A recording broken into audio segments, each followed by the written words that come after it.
Evan. I will be your MC for this seminar. For the very first time, first of its kind, a seminar dedicated to geospatial and the cities of the future. We are delighted and honored to have with us today Lord Mayor Sally Capp, the Right Honourable Sally Capp. We also have with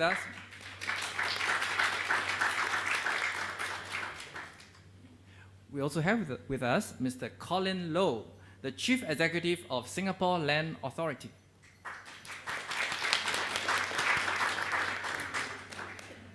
Regrettably, Mayor Cantrell from New Orleans is unable to join us due to unforeseen circumstances. She sends her apologies.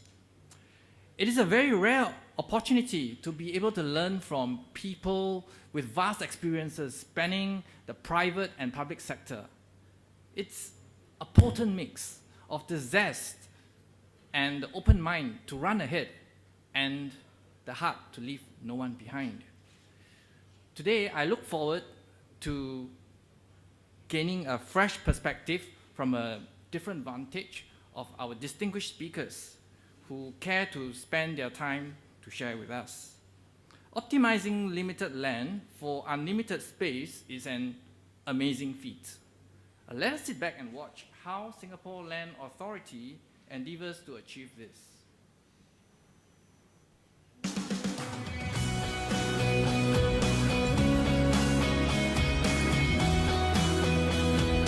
The Singapore Land Authority optimizes land resources for the economic and social development of Singapore. Singapore may be small, but she holds a wealth of potential. We want to build a more livable and endearing home for all Singaporeans. We believe that every space is different, and each building has its own character. SLA issues and guarantees land titles in Singapore. We ensure the best use of state land and buildings, build an effective land management system, and enable the best use of land information. We establish rapport with our stakeholders and build good landlord-tenant relationships. We help property owners affected by land acquisitions and keep communication channels open and walk the journey together.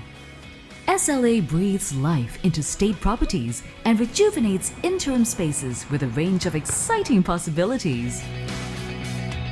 Maintaining the diversity and historicity of various parts of Singapore, we find creativity in the everyday, keeping the heritage and charm of state properties for the public to enjoy.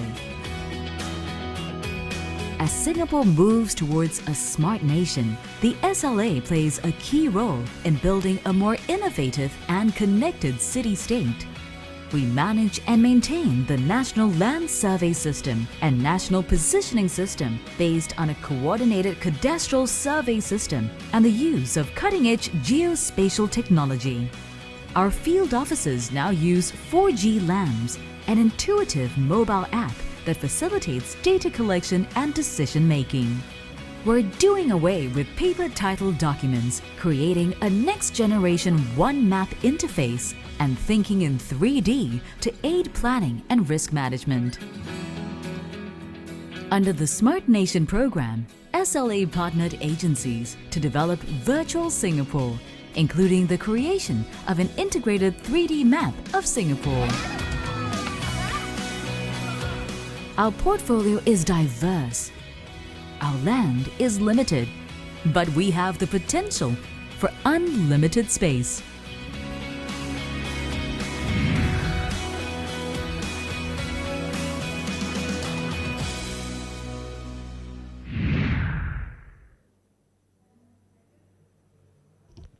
Mr. Colin Low, Chief Executive of the Singapore Land Authority, whose mission is to optimize land resources for the social and economic development of Singapore. As Chief Executive, Mr. Low oversees SLA across various functions, including the management of state land and properties, maintaining the National Land Information Database, and as the National Land Registration Authority for property transactions, which issues and guarantees land titles in Singapore. Mr. Low also spearheads the development of geospatial technology as part of SLA's role as the Geospatial Agency of Singapore. Mr. Low has under his belt 2 decades of experience in real estate and hospitality investment, fund management, business development, and corporate banking. Without further ado, let us put our hands together to welcome Mr. Colin Low to share his thoughts on geospatial.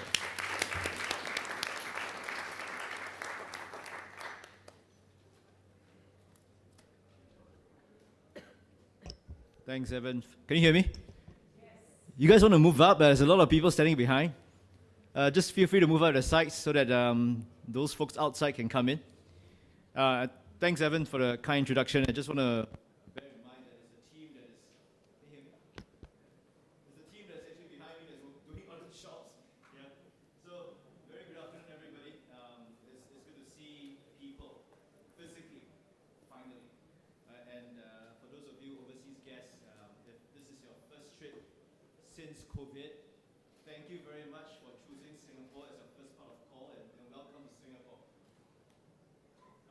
As Evan mentioned, my name is Colin, Chief Executive of Singapore Land Authority. You would have seen the video just now, the very short video. There are 3 functions that SLA plays. The very first one is really the custodian of state property.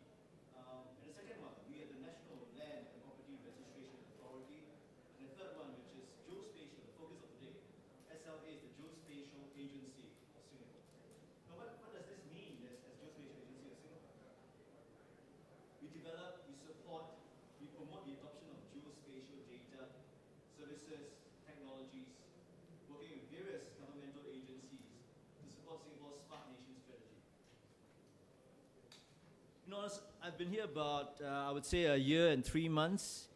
Honestly, when I first heard of the term geospatial, I really thought it's a combination of geography/geology and outer space. And I completely dismissed it. I see some folks nodding in agreement. It's a small party here. Maybe just let's do something here. Can we have a show of hands? How many of you are like me, thought that geospatial is some esoteric science related to outer space? Anyone? That's one. Then I'm preaching to the wrong crowd. No, this is supposed to be the pre-converts. So good. At least I know that you know what geospatial is all about. So, you know, actually a lot of times, geospatial is all inherent within us. When you look at the digital maps that you use to navigate to your hotels, your restaurants, and so what have you. And when, with COVID, right, people are working from home, your food delivery riders, how do they find the fastest and most efficient route to get to you? With working from home comes eating from home, comes shopping, e-commerce. A lot of times, like myself, every time I come back home, I see a parcel at my doorstep. I have no idea what my kids are buying. But logistics providers, they need to find out what is the quickest way, the most efficient way to get to you. All this is underpinned by geospatial. So, different cities, different priorities, yet we may share some similar challenges. And today, we're very honored to have Lord Mayor Sally Capp. Thank you very much for attending. Thank you very much for coming here. Of Melbourne, to share Melbourne's geospatial story a little later on. As Evan mentioned, Mayor Latoya Cantrell of New Orleans unfortunately can't be joining us. So that's Melbourne, that's New Orleans, back to Singapore, right? You are familiar with this place, yeah? This is where we are right now, actually. The 3 vertical towers that you have there, the horizontal spaceship-looking structure, which has an infinite swimming pool. For the foreign visitors or Singaporeans who have not visited, please go and see it. And if you look at the left-hand side of the picture, that's Super Trees, part of Gardens by the Bay. The 2 domes, glass greenhouses, I would say, temperature controlled. You call it the cloud forest, and I can't remember the other name. But these are thousands of species of plants all across the world that find their home there. But the reality, and the brutal reality, is that all these are man-made.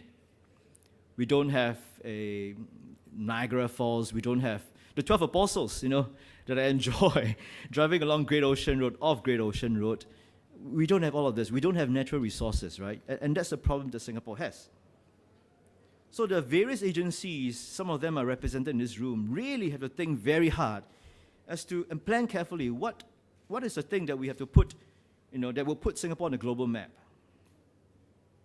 And in fact, not just no natural resources, bear this in mind, we are 730 square kilometers. That's it. And I chose this photo for the foreign guests. I think when you are landing here, you probably see this. But if not, when you go for your departing flight, within a minute that you get airborne, you pretty much can see the entire Singapore, entire island. So we are a city-state. We are also a country. Now what this means is that things like power stations, utilities, parks, reservoirs, schools, desalination plants, defense installations, all of this have to be packed into a little small island. So as a consequence, land is extremely scarce. With so many competing needs, every square meter counts. And honestly, we almost need to be paranoid. URA is here, yeah, URA folks, right? We almost need to be paranoid, about planning land administration, ensuring the best use of space in every part of Singapore.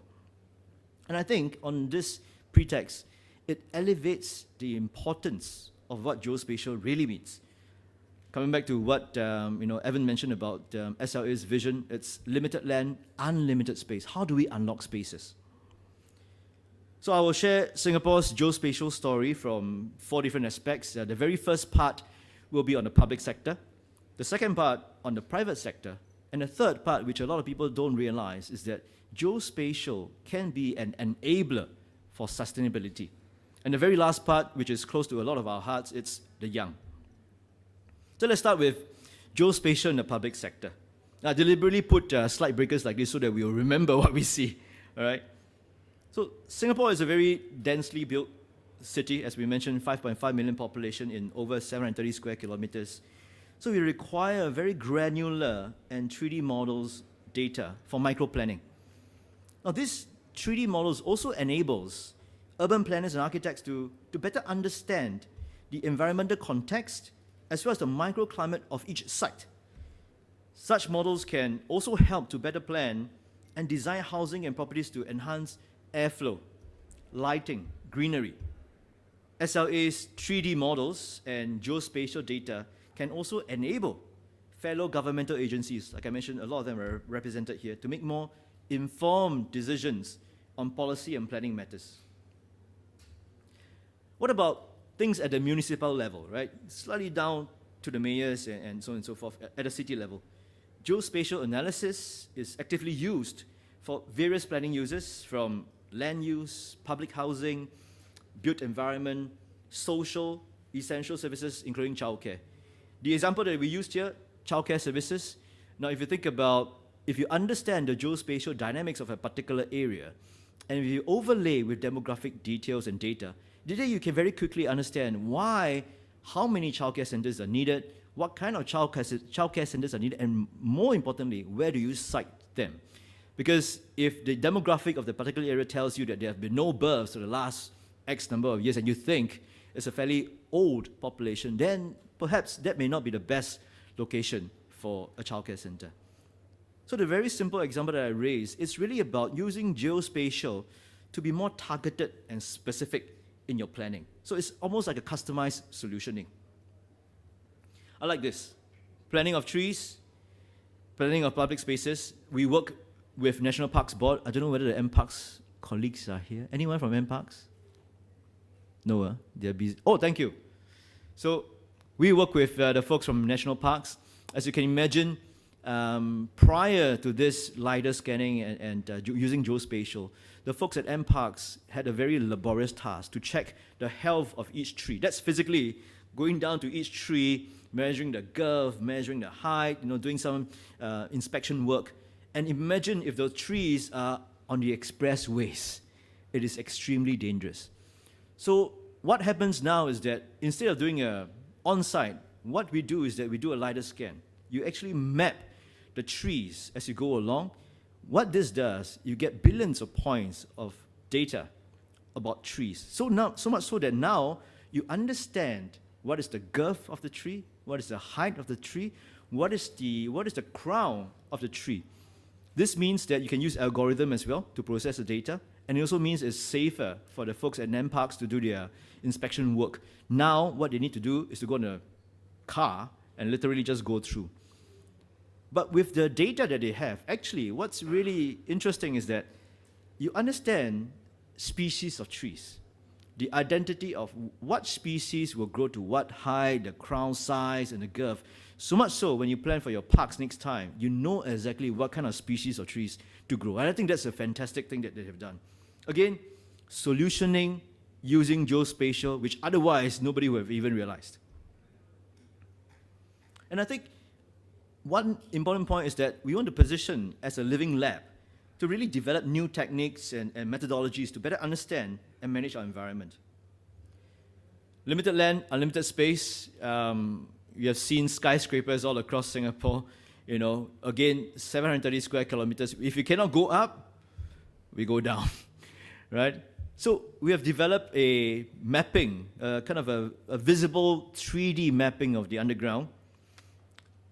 This was developed from 2017 to 2021. What the SLA team did was to have a 3D underground utilities map, which provides the whole of government a reliable map of the subsurface, an ecosystem of community, data collection techniques, regulatory standards, and a digital twin of the underground. This is important because it allows planners to actually look at which parts to plan what, and it also minimizes abortive work. Because there have been cases where you don't understand what's under you, you dig it out, and inadvertently, you burst a cable, you burst a water pipe. It has happened in Singapore as well, in the past, where a large town area has its Wi-Fi completely disconnected because you have no idea what goes below. And this is a augmented reality visualization as a consequence of the mapping. For the folks on the ground, don't need to cut and cover, use your phone, the power of Pokemon Go, right? Similar in this case, to look at what you can see from your naked eye to the underground. If you see the bottom left, this is one map. This is SLA's national map, I would say, a digital map, completely free. I'm not saying they should do it now, but downloadable from Android, from what's that, Apple Store, right? Apple, yeah. So download it, especially for visitors who are not familiar with Singapore. Now, One Map is a platform developed by SLA for governmental agencies to share open geospatial data and deliver public services. This may be a simple thing, but it actually powers over 100 government and private apps and services. One service app that you see there on the bottom right, the colorful thing, is powered by One Map. Testing. It goes on and off. Can I get a...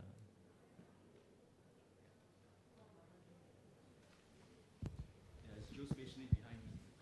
Thank you. Testing. Yeah, much better. So, this is one service app powered by One Map. It streamlines the geotagging and routing of municipal services or issues so that support can be provided quickly and efficiently to the correct locations. What this means is that if you go to the One Service app, if you see a fallen tree or something you didn't like, you geotag it, that location is noted down. There's no need to describe the location. And over and above, if you see that, the second picture from the left, navigate to free ART kits, COVID-19. No, the team actually very quickly put up a map showing the test centers for COVID, even the ART kit vending machines, so that you know precisely where's the location. This one, I think it hits me in that sense. In your haze when you had an accident, try in your panic mode describe the location to the ambulance or the fire service officers. So instead of doing that, our guys work with SCDF, that the yellow icon on the left is called the My Responder app, meaning go into the app, there is a green button that says call 995. That's your emergency to the ambulance. When you press it and you call it, there's no need to describe the location because why? It is already geotagged, which means that it could be a matter of life and death in that sense. that there's no need to describe the location, there's no need to be any ambiguity about the wrong location. So accurate geolocation and timely routing actually sometimes make all the difference, even between life and death. I didn't mention this, but another feature that is mapped over one map, it's AED, Artificial External Defibrillators, that you find in the HDB flats, in parts of commercial buildings. You know, try telling someone, oh, I know there's an AED there. Where's there? How do I get there? As you know, if people in heart attack, a minute's difference, 30 seconds difference makes a lot of difference. Go to your app, zoom out, and you can actually see where the nearest AED defibrillator is. So, aside from municipality issues, we also need to think about how geospatial helps in planning for shifting demographics. How do we upgrade or retrofit our city to be more accessible for the vulnerable, to the elderly, or persons with mobility issues? Can our transportation network, for example, be mapped with a layer for wheelchair and stroller-friendly routing? Our folks in SLA, we are working on a new feature called barrier-free access. This is absolutely important, curb-free, barrier-free, so much so that if you're wheelchair-bound or persons with mobility issues, when you go to the routing, you know exactly that you will not be surprised by the nasty curb that impedes your way. So this is data that suggests routes that are faster, perhaps sheltered for the kids, locations of ramps and slopes that, again, used for barrier-free services. Now, if you look on the right, again, MBS, Super Tree, is always used as a good example. This is AV, autonomous vehicles. How do the autonomous vehicles become autonomous? Actually, it's dependent on geospatial, right? There's a map, there's a grid. It is a precise grid so that it knows exactly when to turn left, when to stop. That's really important, and this is underpinned by geospatial. We are increasingly getting a lot more of these AV vehicles going forward. I mentioned earlier just now, geospatial public sector, geospatial enabler for sustainability. Climate change, big issue. Right, I think some countries in Europe are experiencing 40 degrees weather. In fact, the folks here in Singapore, we've been hit by fairly foul weather as well, 35, 36 over the last few weeks. And Singapore, with limited land, we are extremely vulnerable. We are highly urbanized. What this means is that more heat is trapped by our built environment. Look around you, it's all built environment, right? So one of the ways that could be alleviated is through effective planning of solutions such as green buildings, better placement, and orientation of buildings, and centralized district cooling. But how do we know where to implement these solutions? So one way that our folks work with other agencies is to come up with a 3D digital twin of Singapore. For example, the Singapore digital twin is combined with sensor data to study and manage the effects of urban heat. And then effectively, that's how you plan for solutions such as green buildings and district cooling pipes. Solar panels, development of 3D solar potential map. So the folks actually, the National 3D Mapping Program has actually mapped out the solar potential energy across the island. Now, this digital twin comprising of 3D building and terrain models also enables researchers to analyze and generate island-wide solar potential maps to think about where to place them. Otherwise, a blind proliferation, meaning if you have a roof, go put up a solar panel, it doesn't work that way. A blind proliferation of solar panels may instead increase the urban heat island effect, which is crucial. So we mentioned earlier, Singapore is a city-state, we are a country, and guess what? We are also an island, right? Climate change, sea level rise, we are extremely susceptible to the risks. As the environment heats up, sea level also rises. This makes the low-lying parts of Singapore and the coastal areas very prone to floods. A kind of a fact, 30% of Singapore actually lies less than 5 meters above the average mean sea level. 30%. How much land do we have to start with? 730 square kilometers. You take 30% of that, remaining 70%, there's not much land left. So it is extremely crucial. It's another key challenge. We need to address it now. And we think that there are two ways that we are augmenting the government's efforts to address this. First, I think even before we develop effective solutions, we need to understand the issue better. And that's why SLA has signed an MOU with the scientists from NTU's Earth Observatory of Singapore that uses SLA's geospatial and satellite data to precisely monitor just how much sea level has risen over the years and which parts are sinking, which parts are not, relative to each other. The scientific results arising from this contributes towards the Singapore National Sea Level Program, which monitors sea level rise and its effects and adaptations. Second, I mentioned earlier about the 3D digital twin. The accurate replica of Singapore's terrain has also allowed our governmental agencies to conduct simulation and modeling to identify flood-prone areas. And that's how you channel, again, targeted, channel resources to the correct locations for effective preemptive works. The terrain model is the key data set used by our agencies to develop coast protection plan. So, public sector, enabler for sustainability, now comes mainstreaming, private sector.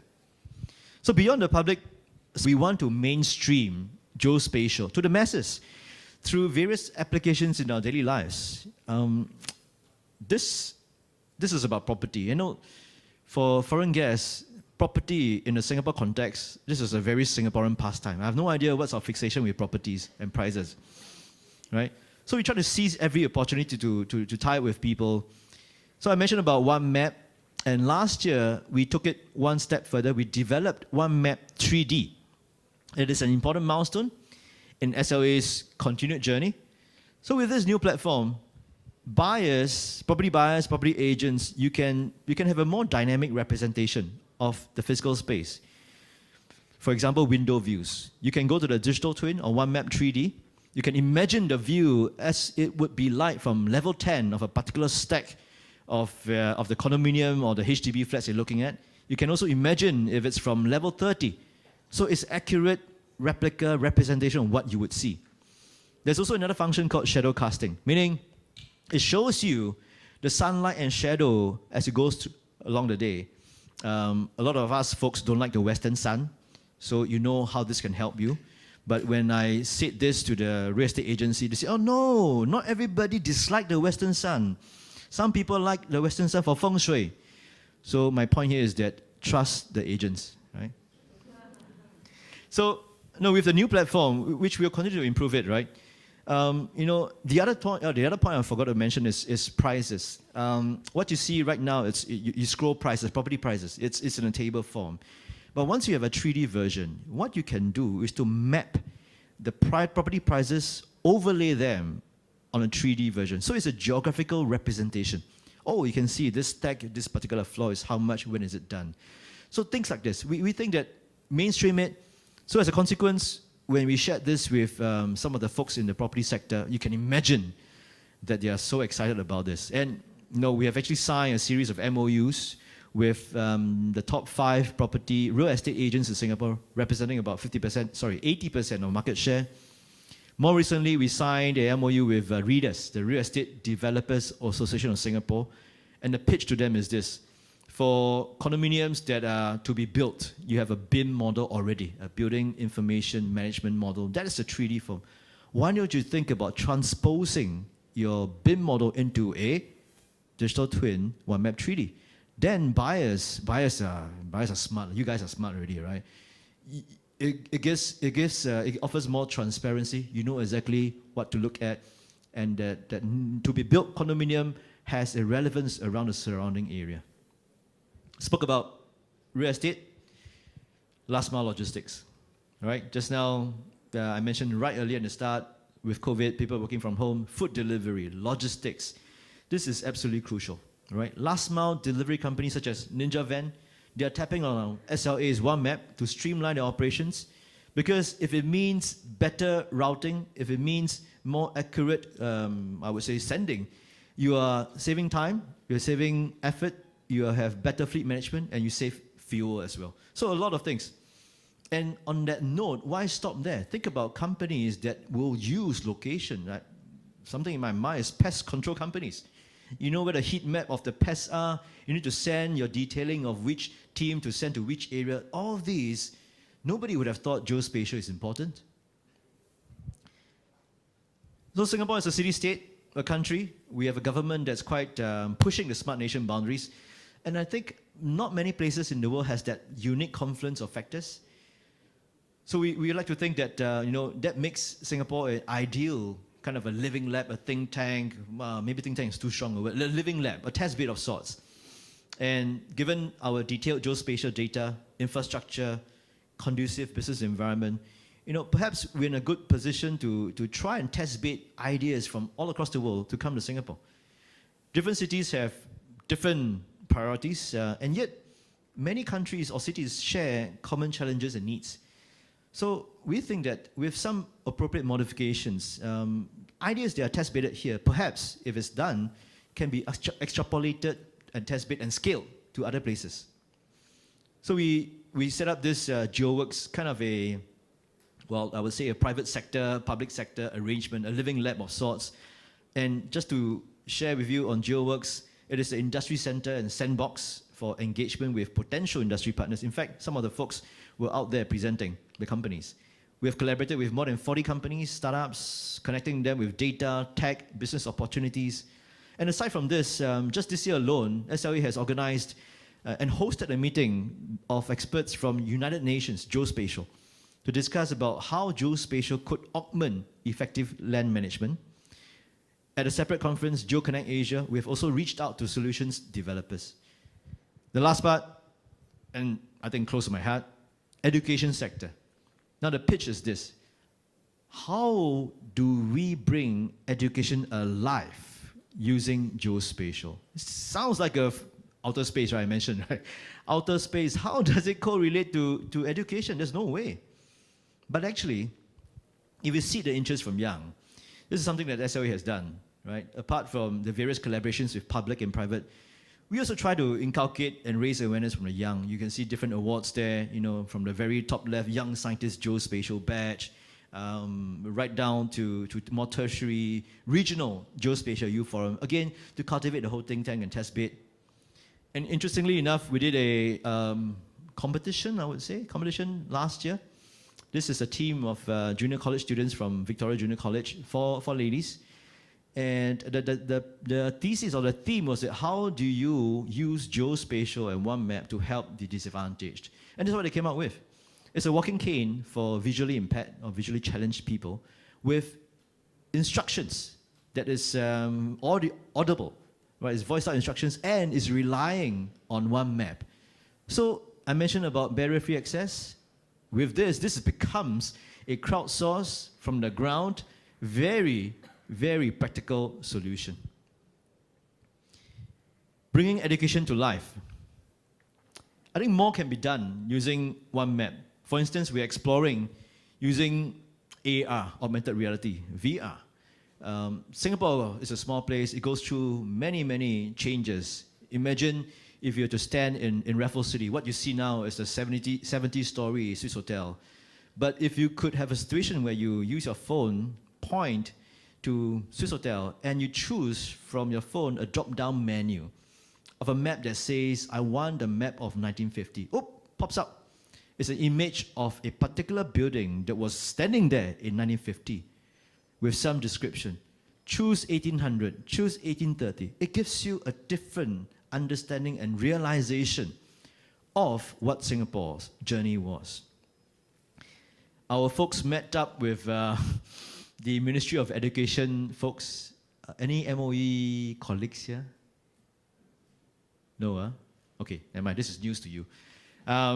So we kind of pitched how do we bring geospatial education alive through geospatial to MOE folks. Again, enlivening history, geography, social studies. History shouldn't be just flipping through the pages. You see a photograph and an accompanying paragraph that describes the photograph. History is all about events. Events is all about location. So coming back to, let's say, talking about World War II, for example. Imagine how the story comes alive if the history teacher were to say, in day one, Lieutenant Adnan, the Malay regiment, I think he was a lieutenant, right? Infantry officer. Oh, he fought this battle in this place. In day 2, he retreated here. They lost X number of people. In day 4, they were here. In day 7, finally, at Pasir Panjang Hill, they fought their last battle. That is a completely different depiction and understanding as opposed to flipping the pages. So that's what we're talking about. So when we met the MOE folks, one teacher responded to say, why stop at history and geography and social studies? With 3D digital model, I can pose a question to my students. Student A, imagine you're on level 2 of this block, you fly a drone. I want you to hit level 15 of the block that is 100 meters away. What is the angle and speed that you should fly? So you can imagine the question came from a maths teacher, trigonometry. But that's what we're talking about. How do we use, and these are real life examples. And the other important thing that we spoke to the education folks is that whilst the kids are aware of these things, invariably they will understand geospatial. Not just that, because there are jobs right now, careers, the Googles of the world, the logistics of the world. They need people who are familiar with geospatial. And for those students who can't do so well academically, who are better at their tactile skills, this is a real career path. So we think that it's important to go and do this a lot more. And not just education, what about art installations? We spoke about this briefly, Lord Mayor. Mapping the art installations in Singapore, and I still remember when I was here in Singapore, when murals became a big thing. We all Singaporeans fly to Penang, right, and then queue up in the hot sun to take a photo of a mural of a trishaw. But when a good friend visited the murals in Singapore, I realized there's a lot of murals in Singapore, a lot more so now. Where are they? Why don't we map them? If you go onto one map, not just mapping them, one map tells you, hey, if you're standing here, which is your next most better location, and you can move from there, suggest bus services numbers for you. But all this is not easy. SLA has been a geospatial agency for some time. It's not easy, right, as my folks will attest to. We need to raise geospatial awareness a lot more, raise geospatial capacity. We need to think about data. There's a balancing act. What is data? What is secured data? What about privacy? What is unclassed data? What is declassified data? And I think we need to strengthen partnerships and the entire ecosystem. So just to sum it up, the few keywords. Again, very simple words that's listed there. Mainstreaming.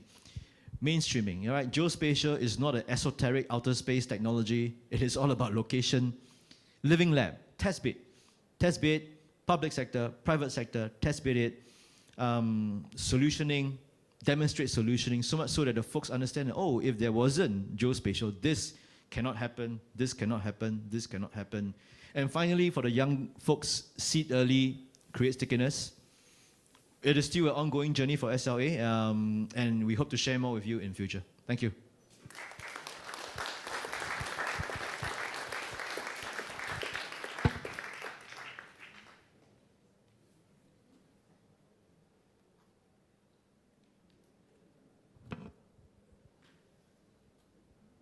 Thank you, Mr. Loh, for sharing the vast applications of geospatial. It was really enlightening for me to find out it's actually everywhere. The Right Honourable Sally Kepp, Lord Mayor of Melbourne, the first woman to be directly elected as Lord Mayor in 2018 and re-elected in 2020. Sally's top priority in driving the city's economic recovery following the devastation caused by COVID pandemic. Sally is committed to helping rough sleepers get a pathway into secure housing and ensuring Melbourne remains a global leader in environmental sustainability. Sally was Agent General for Victoria in the UK, Europe, and Israel. She has also served as the CEO of the Committee for Melbourne and Victorian Executive Director of the Property Council of Australia.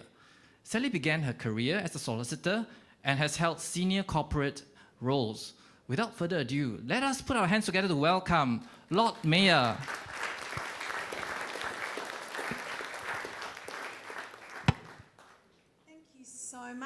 Thank you so much. That's the warmest and longest introduction I've had at this whole conference, so I do appreciate it.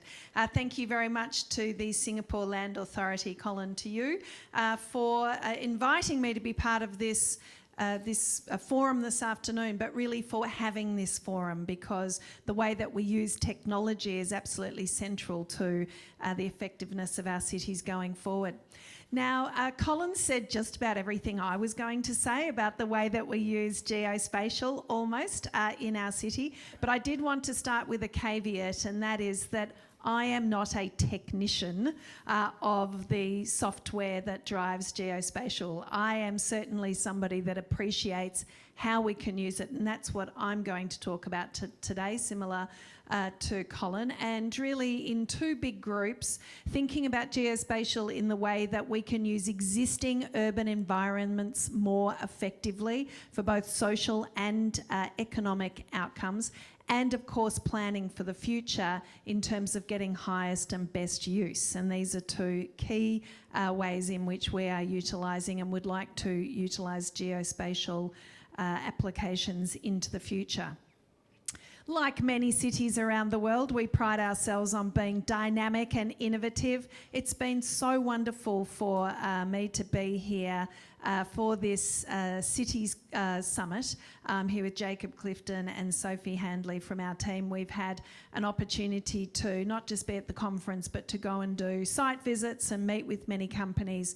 And what you do here in Singapore is truly impressive. Even more so because when Colin pointed out that it's 730 square kilometres as a city-state, you fit 311 times into the state of Victoria. Melbourne is the capital, and you fit about 11 times into Melbourne as a city. So what you do with limited space is really something to behold, and we do admire you for those endeavours and outcomes. So well done. Well, last year, I've got slides. It's always good to use slides, isn't it? Somebody's helping me. Last year, the Eden Strategy Institute named Melbourne in the world's top 20 smart cities. And smart city governments, I should say, and we're really positioning ourselves at the City of Melbourne to be a leader in this field, and we've set ourselves a goal to be the #1 knowledge city in the world by 2030. We're also trying to be 100% powered by renewable energy by 2030, and I'll talk a little bit more about sustainability in a moment. Our city, of course, like many, was already being digitally disrupted by Industry 4.0, by the Internet of Things, by autonomous vehicles, by AI, AR, VR, and the list goes on. But the pandemic actually put this disruption into overdrive in Melbourne. While some parts of our city's progress absolutely came to a complete halt, innovation and technology accelerated. I'm sure for many of you in your organisations, almost overnight, the pandemic caused us to turn our own operations, or transform it using digital technology. Firstly, just to enable people to work from home. As the city with the most days in lockdown, it was absolutely imperative that we could enable our team to work remotely. We did then seize this opportunity to reimagine Melbourne's economy and new types of jobs and businesses, to reconsider the way things are done, to reconsider the systems that we use, and to reimagine and innovate for a resilient and sustainable future. And geospatial technology can help us with all of these things. We want to be geospatial powered in Melbourne. Following your comments, Colin, maybe that will take us into the stratosphere. At the moment, we're focused on Earth. So let's talk a little bit about what we are doing. Our geospatial platforms, as I said, we've ramped up our production of data. For us, that is absolutely ground zero, and then building insight tools from that data. And our city is the leading city in terms of our geospatial platform across Australia. We know, as you do, with more real-time information to encourage innovation and to inform our own organisation about the sectors of the community and economy that need support and investment, this is driving our efforts. The first example I wanted to touch on, which Colin didn't mention, but our automated pedestrian counting system it has been key to us over the last 2 years. It's been the driver of coalface information and data back to 3 levels of government in Australia. It examines how people use different city locations at different times of the day. It was very telling during the pandemic. We use it to chart the vibrancy, the vitality, the economic prosperity, and importantly, economic trends in mobility around our city, and then make decisions, particularly on infrastructure needs, both now and into the future. We know that transport is key also to our economic prosperity and growth. And for us, around our CBD, our Central Business District, 80% of the trips done are done by foot.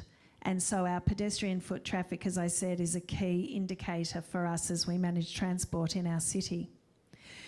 Similar to the trees slide, our smart centre, this is parking first before parks.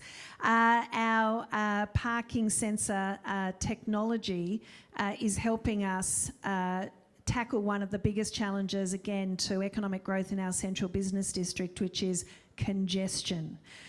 If we are able to better manage traffic flow by making it easier to find parking spots, it just shows how human many of these issues are in our cities. To have people circling blocks or even waiting and double parking, waiting for a parking spot on our streets causes massive congestion. And we've been able to reduce that by 30% in our city by employing better geospatial parking technology.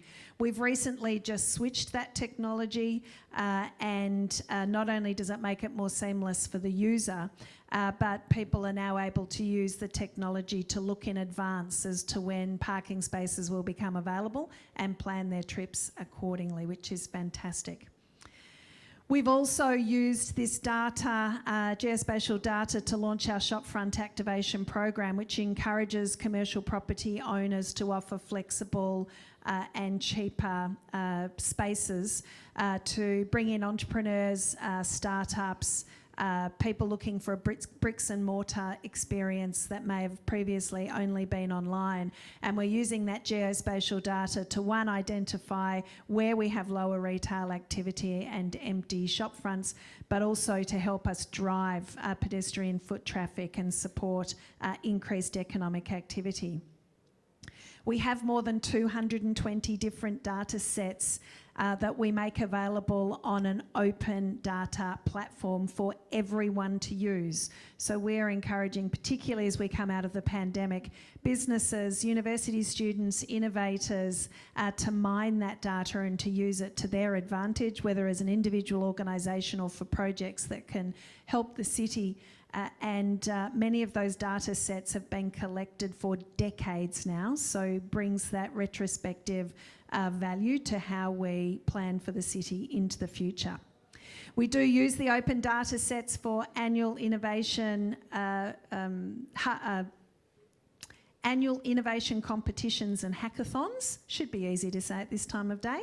And we really appreciate the way that people get involved in our annual open innovation competition, where we identify challenges and look for tailored solutions with people using those data sets. If anybody's interested, we'd love to have you involved.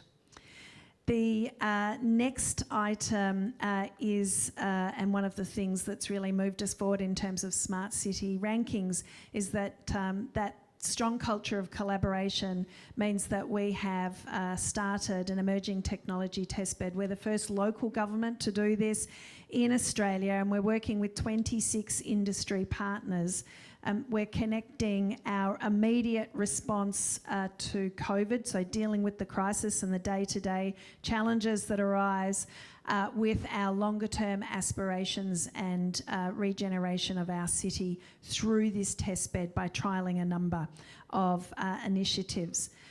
And despite enduring one of the longest lockdowns in the world, 262 days, did I tell you that? We have bounced back and we're able to do that because of the work that continued during lockdown in this testbed.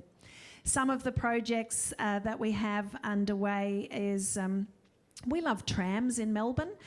We've fitted our trams with microclimate sensors to have the trams operate more efficiently, to have them more comfortable for passengers and workers on our trams, and to look at how we can make them an even more efficient part of our transport network. We have also added sensors to our public spaces, which went ballistic in terms of use during COVID, and really helped us understand firstly where we needed to put more rubbish bins and public toilets, and is helping us plan as we go forward.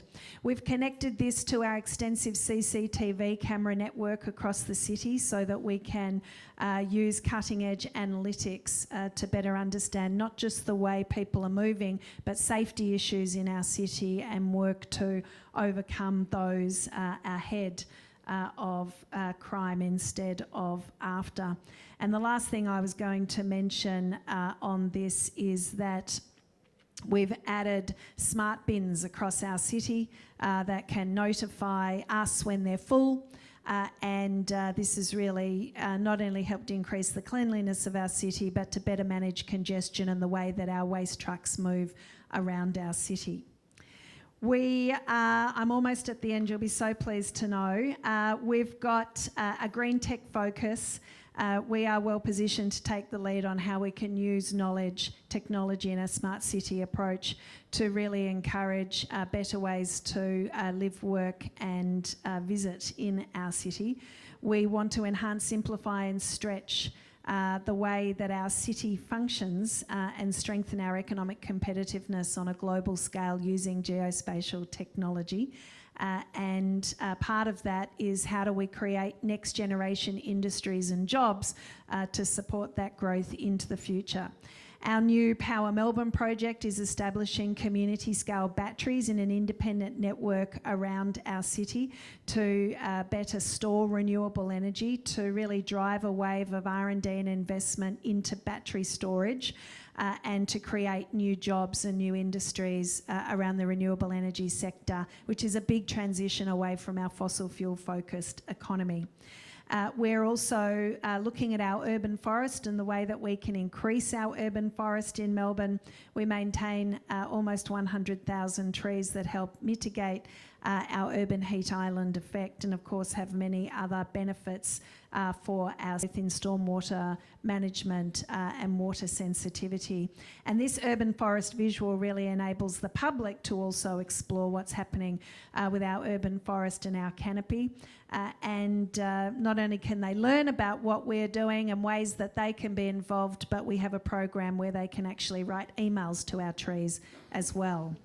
I mentioned smart bins earlier. There they are, and as I said, we've got a sensor map to show when they're full and what needs to happen.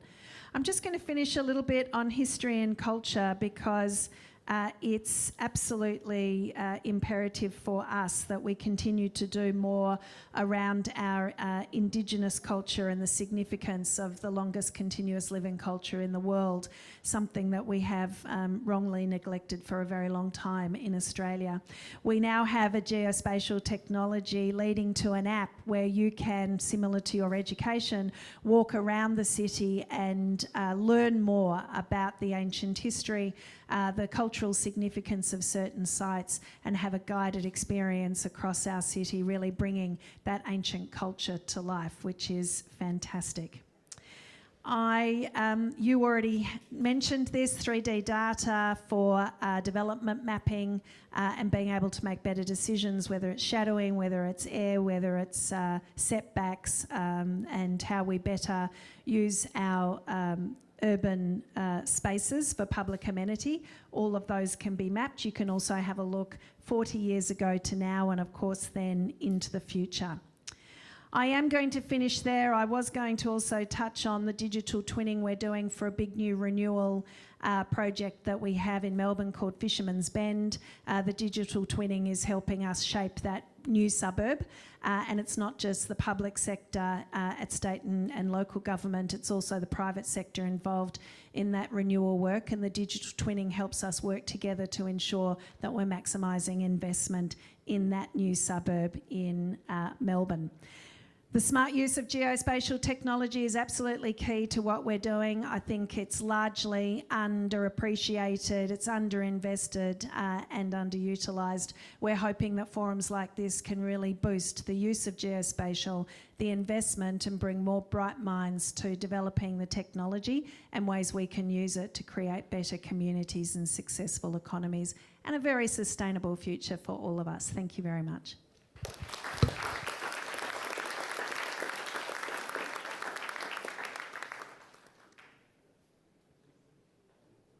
Thank you, Lord Mayor, for your very comprehensive sharing.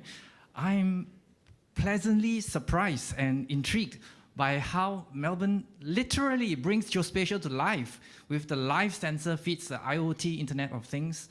Yeah, you can even send an email to a tree. That was really interesting. We have now come to the panel discussion segment. May I invite our distinguished speakers on stage?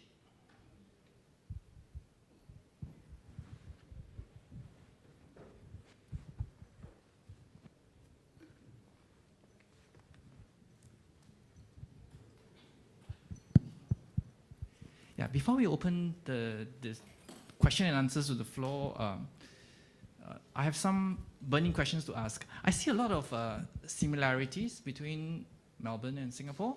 There are lots of parallel initiatives, such as the forest visual, which has a equivalent of our NParks tree mapping, and then your tech test bed is like our GeoWorks, and also your Aboriginal heritage, it's like our heritage trail. Yes, and all of them are underpinned by geospatial technologies. So my first question I would like to address to both our distinguished speakers. Of all your initiatives, which is the most challenging one to implement? And would you like to share with us some of your challenges and opportunities? Well, one of the key things about technology is how can it accelerate our pace for change? And there are two big challenges that I know that we share where we're putting extra effort in at the moment. And frankly, despite the pandemic and the need to deal with the crisis on a day-to-day basis, our community really demanded that we continue to make progress on big issues such as responding to climate change, and the other one is affordable housing. Melbourne becomes the most populous city in Australia by 2027, and we already have a housing crisis in terms of a shortage of key worker and social housing in our city. And the rate of population growth makes this critical. So coming to Singapore and seeing the density and yet still the incredible public amenity in the urban realm is something that we really admire and aspire more to. Because our challenge is that we have adequate space to add more density in Melbourne. I showed you Fisherman's Bend at the end there. We're planning 80,000 residents, 80,000 jobs in that district. So we have the capacity to do that. Technology and our geospatial twinning project can help us plan that better, but we also hope do that more quickly. One of the challenges we have there is that in that precinct, it's not all government-owned land. There are already 130 private sector owners in that district. And the great thing about twinning is that we can really talk about investments that benefit them and the community, that benefit them and the broader economy, and look for solutions to be able to make that happen more quickly, because when you've got win-win, we're normally able to make that happen more quickly. But I think also the design, we've really struggled with bad apartment design. And I know Vienna just won the LKY prize, and one of the features were the wonderfully sustainable but also beautiful key worker affordable housing, as we call it. So using geospatial technology for that twinning project. And then the other one is responding to climate change. It's our biggest challenge. We've declared an emergency. We're really trying to move at a pace. And as an organisation, we use 100% renewable electricity now. But as a city, we still have a long way to go. 60% of our emissions come from existing commercial buildings. We have a lot of demand to move into new 6-star, 7-star rated buildings, but our biggest issue is around existing buildings. So using geospatial technology to better plan for the retrofitting and then encourage uptake and demand, is the word, for those buildings is a current focus. And using geospatial technology for us in a new project we've just done, which is to look at new technologies that can reduce the energy usage of ventilation systems, given ventilation COVID, also heating and cooling with more extreme weather events, and the way that that works in a geospatial sense around a building. Again, that's been a real advantage and something that we've enjoyed doing. So there are some of the challenges, still a lot of work ahead, but some examples of how technology is helping us get there more quickly. Yes, it's very heartening to hear your very comprehensive sharing. Well, aspiring to be a world's first and yet leaving no one behind with affordable housing and thinking of future generations on sustainability. Now over to you, Mr. Colin. Yeah, I was supposed to say very encouraged by Lord Mayor's presentation. I think it's a lot of ideas, not just ideas, but practical solutions that have been executed. Something that Singapore can learn a lot as well, your foot traffic analysis, your parks, the smart bins as well. I think you also mentioned about the fact that some shop fronts, why are they empty? Is there a particular pattern to it? It's about geospatial referencing as well as heat map.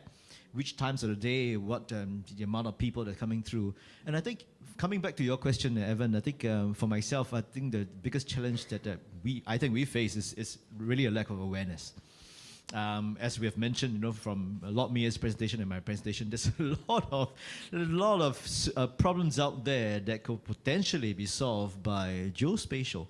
And it could be different forms of geospatial technology. It could be as simple as mapping the needs and wants, and then you overlay, depending on your particular agency, your company's needs, overlay layer 1, overlay layer 2, and then from there you get new insights. But having said that, none of us, again, like I said, outer space technology, right? Nobody understands, or very few people truly understand that actually there are solutions out there. And whilst a lot of the intelligence lies within the public sector agencies, some of this, which is what we're trying to do, is to be more proactive. Case in point, I spoke about SMEs.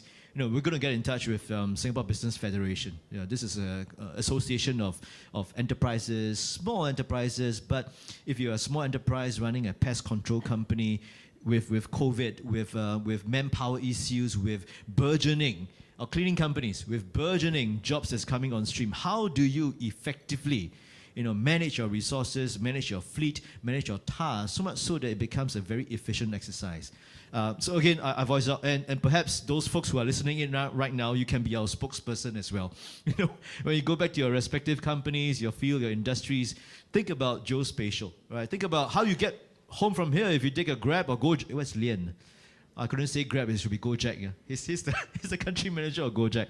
But a simple thing like this, how do you get back home, which way, which routing, things like this. The other thing I wanted to say was that another application, maybe tourism, with 3D digital twinning, even before you visit Melbourne, I can go on the 3D digital twin of Melbourne and see what are the places I want to go.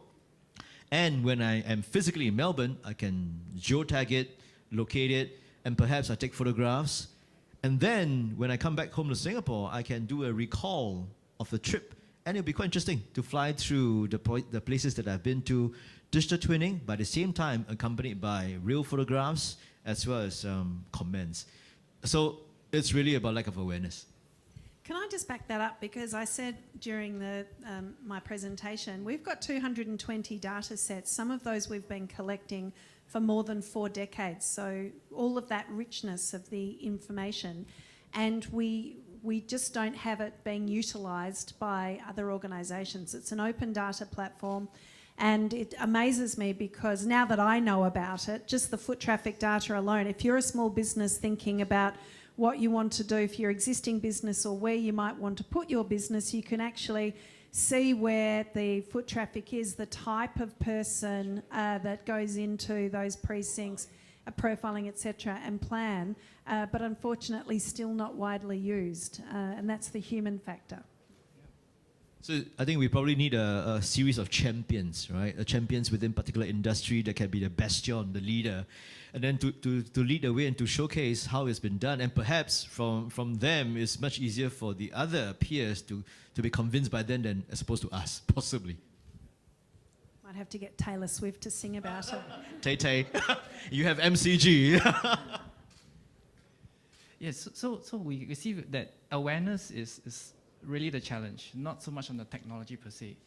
So putting citizens first, how do we engage with and promote geospatial thinking, analogous to like coding, as a fundamental skill, as a tool that could impact everyday lives beyond being a specialist tool for analysis? How may we use a geospatial as a communication tool to gain community support? Well, look, I think making this geospatial technology, even if we don't call it that because people think it's outer space or they think it's geography, making it part of everyday life is absolutely key. I've been impressed. I met your Minister, Sim Ann, talking about the municipal app and some of the things that we're doing to bring technology as part of the everyday experience in the city. We are using apps for everything. We are using technology, and so really guiding citizens into these apps is more efficient for us as well.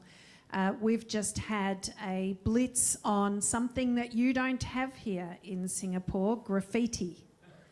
It's art, yeah. We have a lot of beautiful street art that we're augmenting with technology as well, so that you can have an augmented reality experience. But I'm talking about tagging, the vandalism, the very destructive graffiti.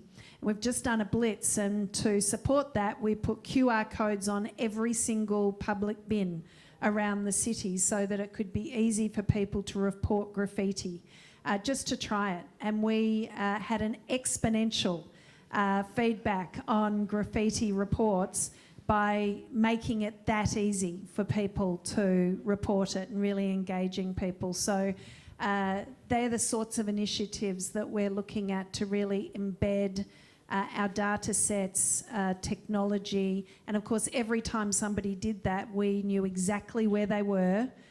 We've now got a heat sensor map and we're able to better direct our resources to areas that are particularly impacted by the vandals, and we're also able to work with police. There have been more than 50 arrests now as a result of these efforts, and I love that stuff, and more than 200 fines. Targeted arrests.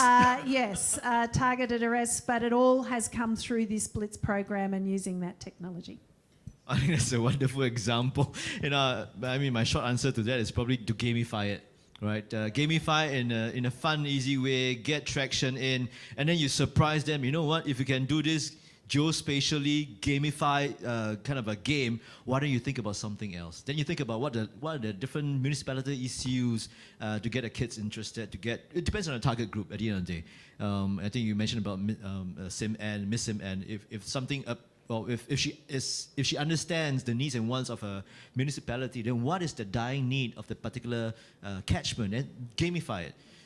As opposed to somewhere else, maybe a district with more elderly folks, what about gamifying in a different way?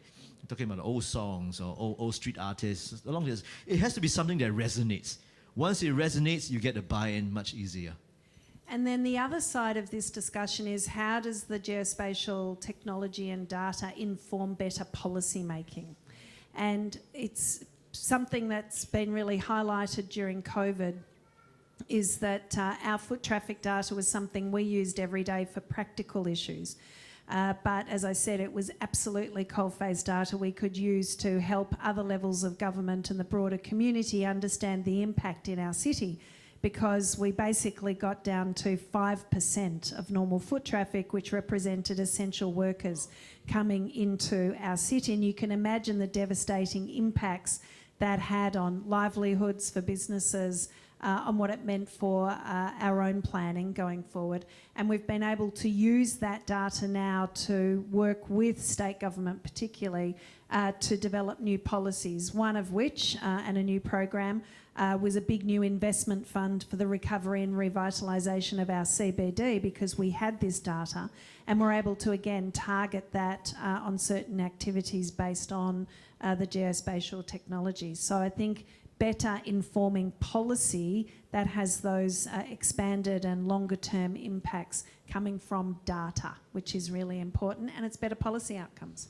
I think if I could add, even the provision of social services, right? If you have geospatial references of families that need help, what kind of help do they need? What is the family type? Then the services becomes very targeted. Otherwise, it will be like a blanket offering a particular generic service, and you find that that's not really meeting the needs of the family A. It's meeting family A, but not meeting family B. Then I think it defeats the whole purpose. So again, geospatial seems to be all from a built environment. We're talking about better planning, better space planning. But to the other end of the extreme, social services, graffiti, who would have thought? Right, things like this. And I think it's about mainstreaming it, let people understand that geospatial is not esoteric, it's commonly available. The whole idea is to be more efficient and more targeted in the rendering of your services. Doesn't matter which industry you're in. From what I gather, it seems to be both a top-down as well as a bottom-up approach. So with the best intentions, the policymakers will have a good top-down planning, holistic zoning, and like Lord Mayor has shared, the bottom-up data can actually be used to support future planning for top-down decisions. Yeah, a lot of times, again, if we have awareness on the ground, it becomes bottom-up, and then folks like us in the economic planning agencies or governmental agencies have no choice but to take heed and follow along. Yeah. That could be one way. So it's similar to your graffiti example. We have this one service in Singapore, municipal reporting on municipal issues. And say, for example, I personally used it to test whether it works. I saw a pothole and I took a photo of it, and within 1 week it was patched. Amazing. 1 week? Yes. Yes, because the coffee shop owner was telling me, there's this hole here, and he's reported it, and for 10 years it was not fixed. I said, let me try, I have this new app.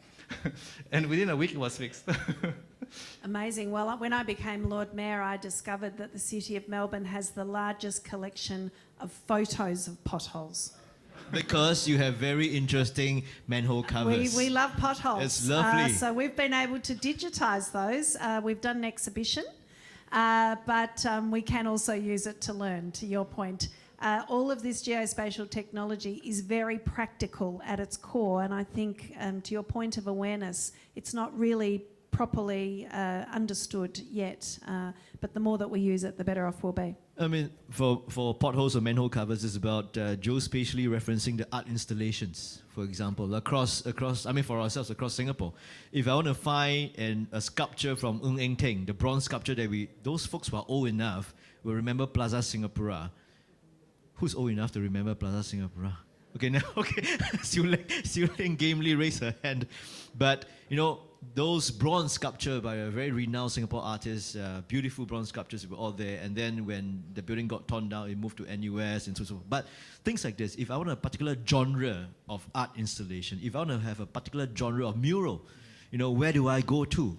And that's the fun part of things. Once people get the hang of it, and then you entice them in a different way. I really enjoyed this conversation, but before I get carried away, let me open this to the floor. If you have any questions, please raise your hand. I think the questions will be geotagged, right? Just to share with you. Yeah. Please state your name and organization. Oh, And keep your question concise. I'll keep it short. Hi there, I'm Max, and I'm with NUS. So, to start off, I wanted to quote a great American philosopher. With great power comes great responsibility, Spider-Man. And what I'm wondering about, especially Mr. Lowe, you referenced about information that you can share and information that you can't share. Now, to give two examples, recently, I don't know if you guys have seen in the news, but so Gojek is our Uber here. So if you were to take a Gojek to your residence, you pay more than if you take a Gojek right next to your residence. And that's information that's been given to Gojek, so Gojek has a record of it.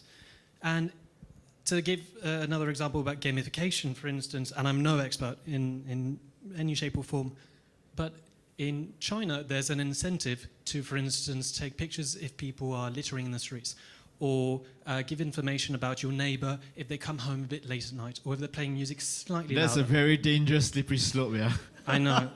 But here's a question that doesn't have to relate to China, but just generally. Do you guys have ideas about how you limit your information? Because again, geospatial is more than something that can, track, as we've seen, track solar, track shadows, etc. It's very social. It's inherently social. So I'm wondering if you guys have already thought about putting a limit to how much geospatial you have, and or what information you can share later on. I think in response to your second question, there's a lack of awareness. So we haven't even seen near to the limit as yet. But as the National Mapping Agency, you're absolutely right. I didn't catch your name, sorry. Max. Max. Sorry. You're absolutely right. In a sense that as the National Mapping Agency, we've got secured data. Can you imagine, right? There are geospatial data, information that revolves around national security. That is unquestionable, is safe, is secure, is tight. What I'm talking about is with all the intelligence that you have, there's a lot of goodness, of richness of information. We think that having it in an open data set helps. Then comes the question, what kind of data could be declassified? What kind of data could be, how should I put it, maybe you don't need to be in such a scale or as precise. And that's the data we're talking about. Things that we have put on one map is not a precise 1 cm or 3 cm thing. It's a blended blended declassified information. And that's the data that you want to open it up for businesses to use. As to whether, you mentioned about a certain country that talks about, it's a complaint tool, right? The municipality, one municipal thing, I don't think it's meant to be that way, but I don't think, if a society goes to the extent, I think it would be a very technologically advanced but socially ungracious society. Yeah, Max, it is a big debate, a lot of protection of privacy in Australia, and this is one of the big ethical debates of our lifetime. It's the clash between technology and humans, and where, what is our tolerance, what is our acceptance. The human element, our human and philosophical approaches really restrict the way that we can use information and technology to make things more efficient and potentially make them better. But the primacy of protecting privacy is certainly winning in Australia at the moment. For good reasons, and we'll just have to keep doing the push and shove to get as much value out of the technology as we can, whilst respecting that privacy. I would say there's enormous capacity still in terms of what information we collect without breaching privacy. That is still underutilised, so I think there's a lot of room to play there. But I'll give you a practical example. We have been trying to use technology to help us with issues to support people experiencing homelessness, basically. We have a daily support team that goes out. We're monitoring where people are rough sleeping, why, and as much information as we can to help them onto long-term pathways out of homelessness, to make sure they're accessing the right services, to be proactive in our approach.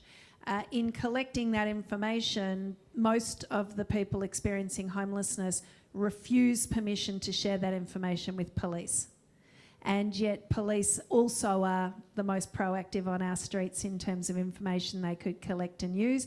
And it would be valuable at times for them to have information about the rough sleepers. They could take a completely different approach often, but that's not something our rough sleepers are willing to do, and so that's not part of the program.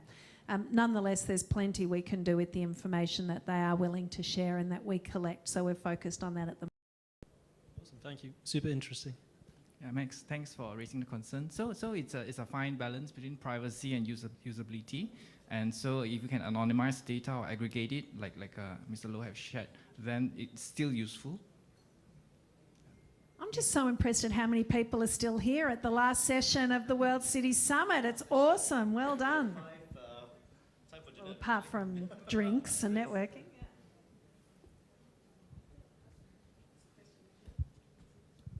Hello, so thank you so much for your talk.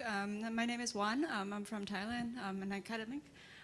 One of my concerns, especially with Thai cities that are developing and there's a lot of financing that's needed and required to collect data, maintain data, and kind of sustaining the whole kind of system.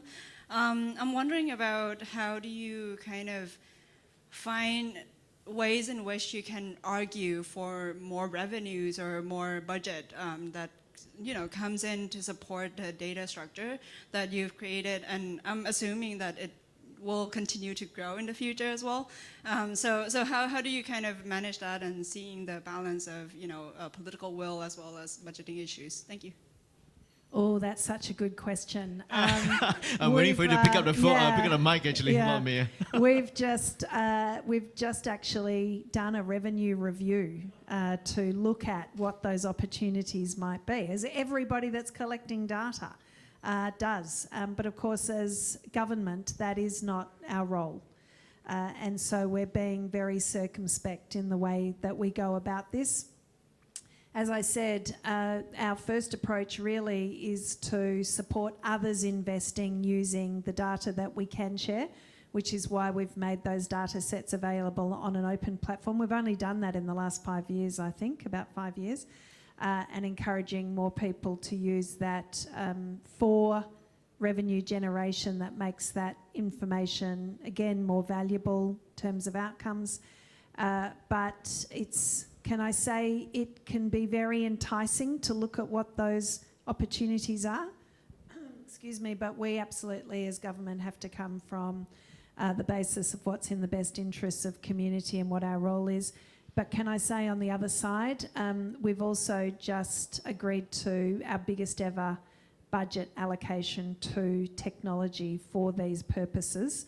And so the push and shove internally to make sure we get the internal allocation of budget right is also a tough debate, but growing. And as I said at the start, if technology means that we can deliver better outcomes, more effective, more quickly, then that is a worthwhile investment. But because we've still got everybody catching up on why this is valuable, it's an ongoing internal debate. Yeah, I think echo what Lomi has mentioned as well. It's pretty much, we are also relooking at the revenue kind of a model. But as I said earlier, the two spheres, one is for national defense, security, the sunk cost anyways, in that sense. So when you have aggregated data or data that's declassified, you find that it's very useful. Why don't open it up in that sense? But perhaps, given the fact that there's a lot of awareness, well, given the fact that after this talk, there may be more awareness on the ground, then we can think about some form of a revenue model on a basic tier. For example, at the end of the day, if the data comes completely free, sometimes people may not make good use of it. But now, the key now is awareness. We've got to get traction in, and then we think about what is the best way going forward. Because those stuff are not cheap as well. Thank you so much. Thank you. May I have one final question?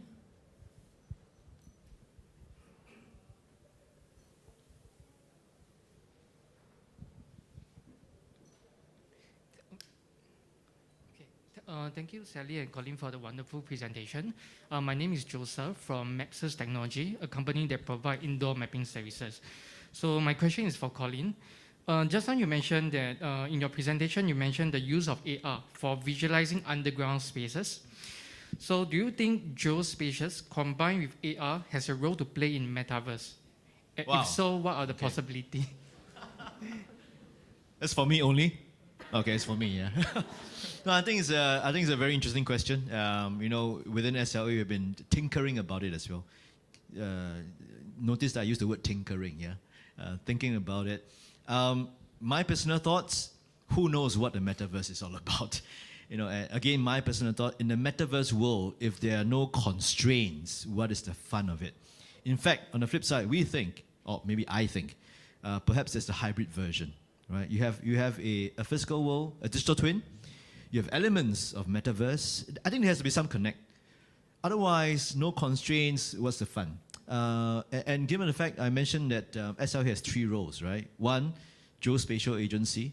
2, as the national landlord and property registration authority. But 3, we have about 2,700 properties across Singapore that we are the custodian. So when we thought about metaverse, and given the fact that we have a digital twin, one of the ideas that we have is that why don't we pair up? Meaning, if I have a physical property that's up for rental, can I perhaps think about the fact that I want a digital tenant, and that same digital tenant would be a physical tenant? How? Now, if you think about the metaverse world, it's all about communities. Those communities that garner the most traction, for example, the collectibles. Right, you've got those crazy people who paid $300, $400, $500 on the Easy sneakers for Adidas. You've got the people who collect collectibles, cartoons, right? Those are collectibles, the community.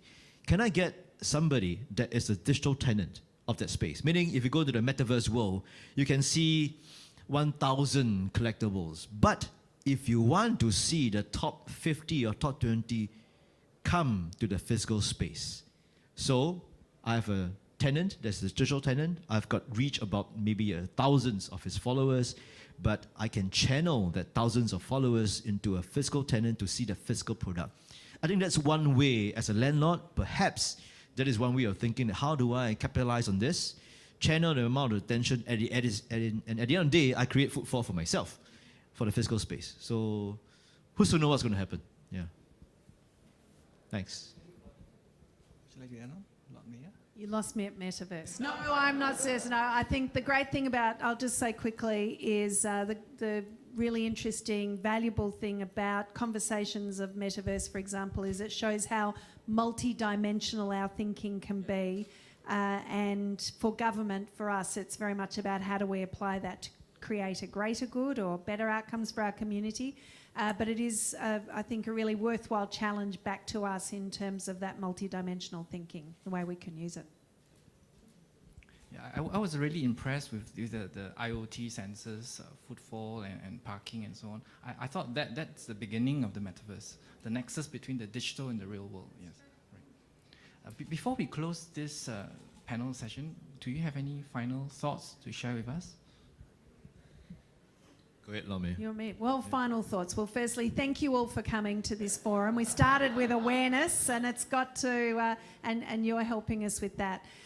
Secondly, something we haven't touched on today is what more can we do to share? You can see how many common challenges we have, and we don't all need to have a similar or even different solution. There are things that can be shared, and that's another good thing about technology, and geospatial technology particularly, is it gives us great insights in that way. Even if we're of different size, it can really bring us onto a common platform. So for us, this has been a terrific opportunity for sharing, and we're really using, this is the first trip we've done post-COVID as a team from the City of Melbourne to come out into the world, and it's given us a really good base for that sharing. And lastly, can I encourage all of us to get involved in a positive way, in a very responsible way, in geospatial technology, and starting with, if any of you want to be able to access 220 data sets that can hopefully help you with some, not just inspiration, but practical outcomes, or anybody in Melbourne, please encourage them. Let's start using what we've got. It's the best way that not only do we get the outcomes, but we can keep expanding what's possible with the geospatial technology. I was going to say, Lame, you can put up a QR code for the access to the 220 data sets. I think for me, very simple, mainstreaming.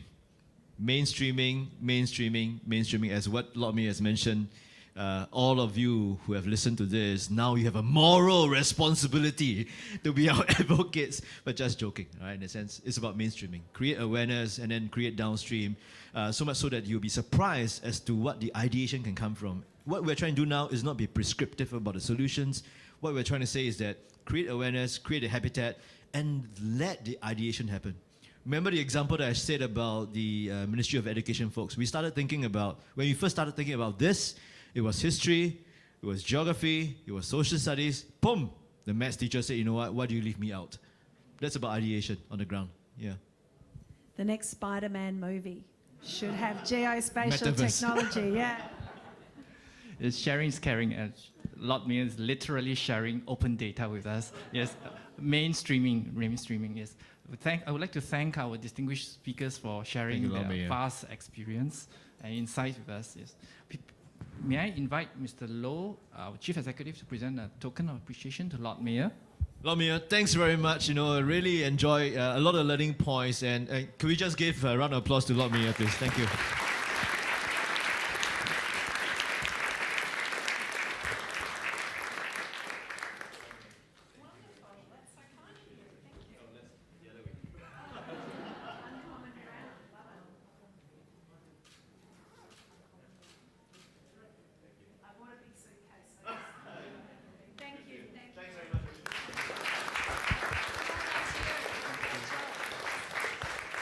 Thank you everyone for attending this session. I've learned a great deal. I hope you too. See you again